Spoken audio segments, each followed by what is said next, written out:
Thank you for doing this, Mom. A solution is different from a colloid, and in comparison to suspensions would be null and void. One molecule in size, and through it light doesn't rise or get distorted in any way. No Tyndall effect on solutions any day. Unlike the suspension brewed in the kettle, when dealing with solutions, particles don't settle, and it's like caught up in a cloud. So if you see a solution in a crowd, remember homogeneous, small, no Tyndall effect, just the way nature made it, no defect. Particles don't settle and are clear. Looking to knock out other mixtures with a razor, there's a shear. No need to be coy, because two metals mixed is an alloy, like bronze, which is copper and tin. To forget the latter would be a sin, or brass, which is copper and zinc. Thinking solutions makes you think. If you see an M over an L, well, that's a telltale that you've encountered the rarity, measured in moles per liter, molarity. Have no doubt or hesitation. Molarity is unit of concentration. Number of solute moles over volumes metric sols. Solution volume in liter. Could chemistry be neater? Miscibility, you must know, is when liquids show solubility in liquids well, and I'm sure this will make you smile. Solubility is used for every phase on phase, so you need not get into a memory haze. Matter can neither be created nor destroyed, and this principle is not one which can be toyed. So the mass in the end, on the other side of the solution's end, must in all ways be the same. Two substances combined in all but structure and name. When dealing with polarity, like dissolves like. That nonpolar can dissolve polars is just a psych, because together polarities must fit. Like pieces in a block kit, solids dissolve in S and L. Nowhere do solids dissolve in gases that we can tell. Saturated is a solid dissolved all the way.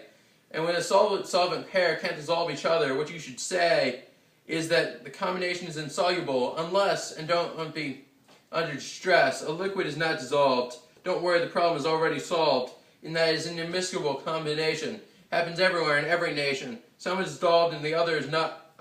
If you want unsaturated, that's what you got. When considering the solution's creation, what you should consider is the future saturation.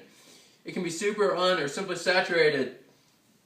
When you get to proportions right, you can be elated, because it allows you to maximize mixing when your proportions are given fixing. Supersaturated is when your proportions go over. Too much solute for the solvent, which you get a lot when you're not sober. Unsaturated has too little solution to be saturated and complete. To fix this, if you want to increase solubility, just heat it. Or if you decide to, just stir or beat it. Or maybe increase surface area. Do it, I dare ya. Or if you're dealing with a liquid and gas, no need to get angry or crash. Just make some energy cease by making the temperature decrease.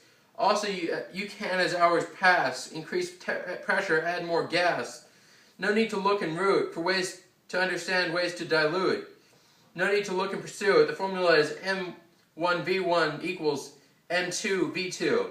It's not hard to see. M just equals molarity, and V has a very easy tell. It equals volume in ml. All you need to do is multiply, not asking for the psi. To dilute off the page, don't get into the rage. Just add more solvent without more solute. That's how you dilute. If you ever see a solubility curve, you don't have to worry and swerve. Independent variable is temperature and degree. Dependent is usually water. Now you'll know easily. The dependent variable is the amount of substance dissolved. When the distinction between the substances is absolved, below of the curve is on is saturated, and above is super. Thanks for listening. You've been a trooper.